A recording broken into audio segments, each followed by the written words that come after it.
কেমন আছো তুমি? আমি বেশ ভালো আছি। আপনার সাথে দেখা করে খুব ভালো লাগলো। আমার খুব নার্ভাস লাগছে। কতদিন হয়ে গেল তুমি নিজে নিজে হাঁটতে পারোনি? আমি নিজের চেষ্টায় হাঁটতে পারি না সেই 2009 সাল থেকে। তার মানে প্রায় 15 বছর হয়ে গেল তুমি নিজে নিজে হাঁটতে পারোনি। হ্যাঁ। ওয়াও, ঠিক আছে, দেখি আমরা কিছু পরিবর্তন আনতে পারি কিনা। এই দেখো, এটা হলো তোমার নতুন পা। এই নাও ধরো। Thank you. এটা তোমার কেমন লাগলো? আমার খুব পছন্দ তুমি হয়েছে। এটা ট্রাই করে দেখো। হ্যাঁ একদম। ঠিক আছে, এই তো প্রায় হয়ে এসেছে। ওকে, কেমন লাগছে তোমার? এটা দারুণ। ঠিক আছে, এবার তুমি উঠে দাঁড়াও। ওয়াও,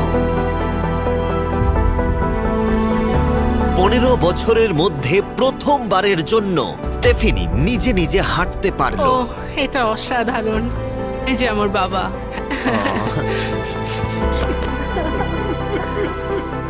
ওকে এতদিন পরে হাঁটতে দেখে আপনার ভালো লাগছে তো? খুব ভালো লাগছে। আমি খুব খুশি যে ও যেটা করতে চায় ও সেটাই করতে পারবে। ওকে আর বন্দি হয়ে